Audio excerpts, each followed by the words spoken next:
The family photo wall is a traditional part of any happy home.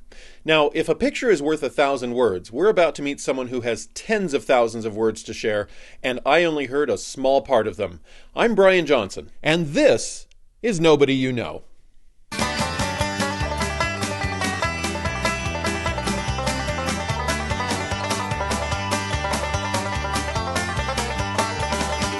Hello and welcome to Nobody You Know. Today I'm here with my friend Marcy Campbell. This is my second time in her house.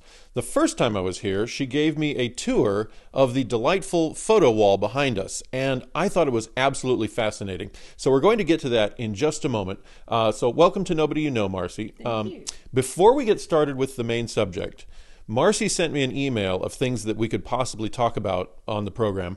I kind of have this unwritten policy that I want one guest and one subject because there are so many people to cover. So we are going to limit it to one thing. But before we get started, real quick, what was it like? You mentioned dancing on the Ed Sullivan Show? Yes, accidentally, kind of. Accidentally. Well, we were in Memphis at the Ed Sullivan Show, and it was being taped. So I debuted in the Beatles, both on the Ed Sullivan Show, not the same day. And I was a teenager. I was 15, and they came, and they were doing, Sonny James was singing the Tennessee Waltz, and he was just playing on the guitar, so he sent his backup band out into the audience to pick people out to do the Tennessee Waltz. And so one of his backup band guys picked me, and I said no, and he said, the camera's on us, come now. And so we started waltzing around while he's singing the Tennessee Waltz, and he said, well, I have a confession to make. I don't know how to do the Tennessee Waltz. And I said, I have no idea how to do the Tennessee Waltz. My dad was a Southern Baptist preacher, and we didn't dance. So we were waltzing around on the Ed Sullivan Show, not either one of us knowing what we were dancing. And so that was my debut. All right. Kind of like this interview. I did pop that question on her totally by surprise. Okay, the photo wall behind me fascinated me because as you were leading me through it last time I was here, I mean, I've seen photo walls on people's houses, on you know, you go to their house and they've got family photos up. You've got some amazingly antique ones. I mean, this goes back a long way.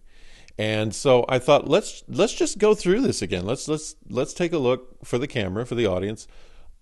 You and your family history, and of course your husband is involved here too. But just take us through this. These are some awesome photos. This is my parents' wedding and photo, and he is William Armstead Davy and his wife Dorothy Jo, and so that was their wedding day. And then this is my dad's mother, Virginia Davy, and she was a school teacher, and she rode a horse to teach every day. And then she was in Texas, and she met her husband-to-be, and they had a rule that teachers had to quit teaching if they got married. And they fell in love. And so he was just temporarily in Texas, and he said, I'm not leaving without her. And so they got married and they moved. And she lived to be 94, and she actually got to meet Barry and approve of him. This is my dad's. I don't have a picture of his dad. He wasn't much in pictures, but I am tracking one down, and I will have. And he was kind of a character. And he, when my dad brought my mom to their house for the first time, his mom was very proper, and she had everything set out. And I actually have the little Sunday dishes that she used on their first date. But his dad greeted my mom at the door, and he opened the door and said, so Bill, is this the ugly one you've been telling me about? And so that was the beginning, and his mother just about died, but that was his dad. And so he was who he was, and a fine man. That guy, his dad, this was his dad, and he was a farmer, and he was out plowing, and wanted to get one more row in before the storm came up. And so he was out hurrying to do that. And this is his wife, Kate, and she came out to bring him some water and encourage him to come on in anyway. And lightning struck him and killed him. And she was pregnant with one of their 5 children. And she was just in shock for 2 weeks, and then she didn't speak for 2 weeks, and then she was able to, but then she needed to have the baby and take care of the other kids, and she continued on with life. This is Mr. Green, who is a cousin of his, and so his family watched out for her and the kids during that time and kind of kept an eye. They were neighbors, but also cousins, and so Mr. Green was an important part of their life. Was she out there did she see the lightning strike? She did, and the impact from it was so great that it knocked her down. Kate Hall, who was my great-grandmother, this is a picture of her. This is a very, very old picture, and the young girl in this picture is Kate. And the 2 girls at the top are her sisters. The lady to the right is her mother, and then the lady to the left is her mother. So that is my great-grandmother, my great-great-grandmother, and my great-great-great-grandmother. And then we go on to my mom's side. And so this is my mom, and this is her mom and dad, and he was Otis Austin Lee and Mary Lee, and this is my mom when she was a little girl with her doll and her younger sister. And there's an interesting story about Otis Austin. This is a picture of when he went off to World War I, and it was the day he left, and he's saying goodbye to his mom. He was gassed in a group of people in France by the Germans and left and put on a pile of dead bodies, and everybody thought that he was dead, and they were preparing the bodies to ship them back, and somebody said, "This one's still breathing." And so they did not bag him up, and they rushed him to the infirmary, and he married my grandmother, and he had 3 girls, and one of those was my mother. So had he been left on the pile of bodies, I wouldn't be here. And so my mom had 5 of us kids, and then we've had kids, and so that would have changed history for a lot of people. My dad was he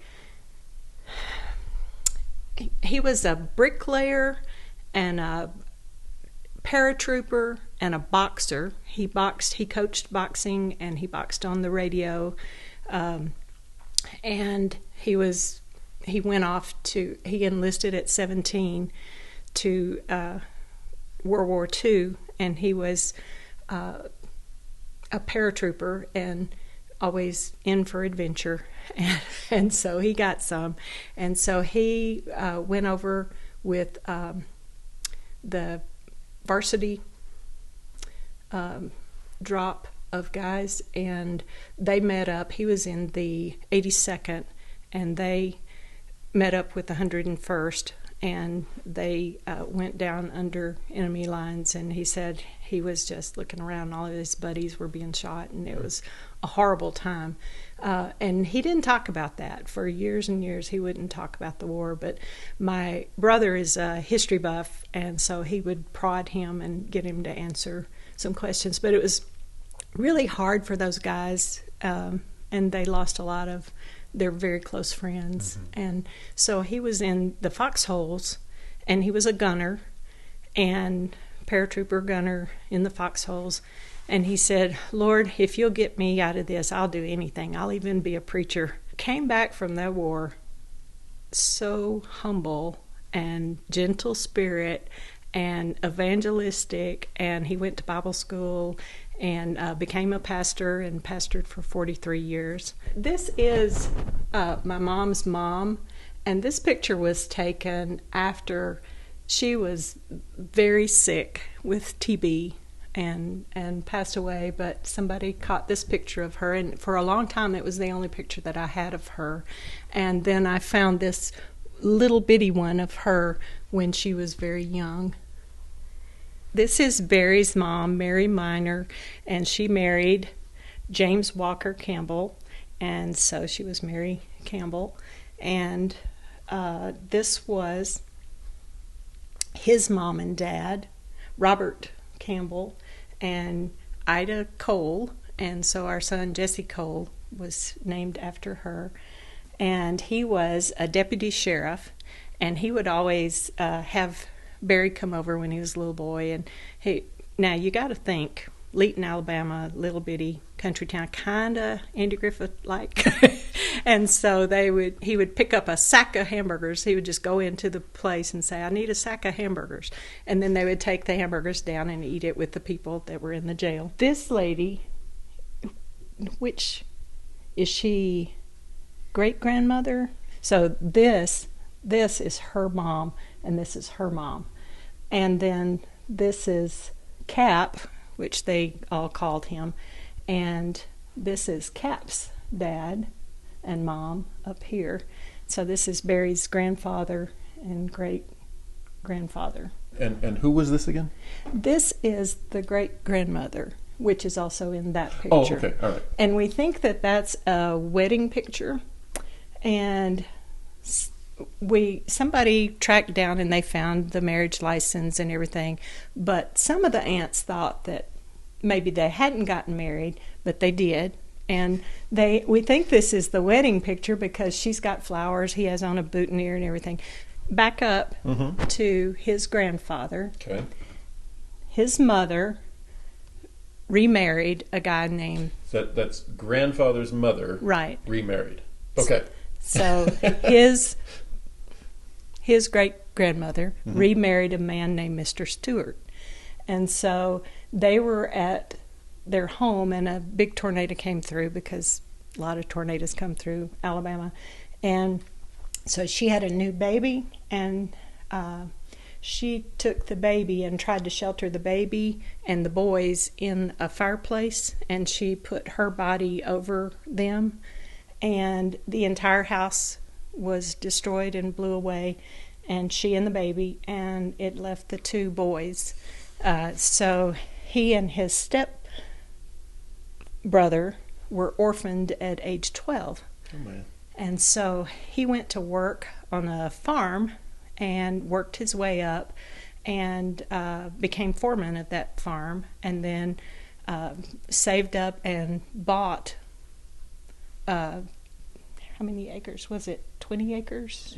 80 acres of that farm that he had worked foreman as, and he had to learn to sign his name in cursive so he could sign the checks as foreman, and because any education that he had was prior to 12 when he lost his mom. Without going picture by picture, just in general, how did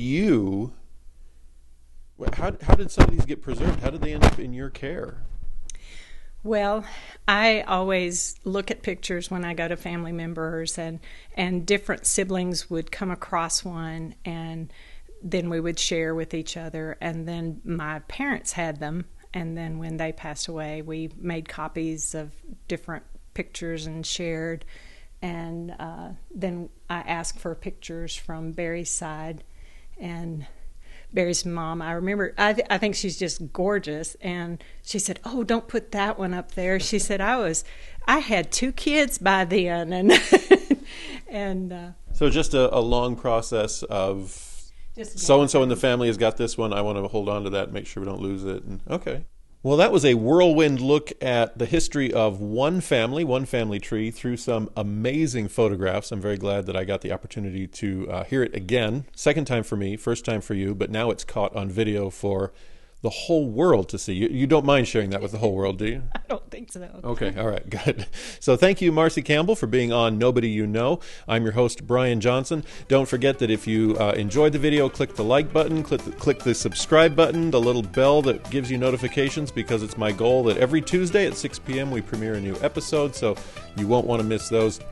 In fact, Marcy agreed to do this with 24-hour notice. I've got 24 hours to get this online so that I don't miss my deadline. But thank you once again, and hope you will tune in every Tuesday, 6 p.m. for the next episode of Nobody You Know. I'm Brian Johnson, and this is Nobody You Know, only now you do.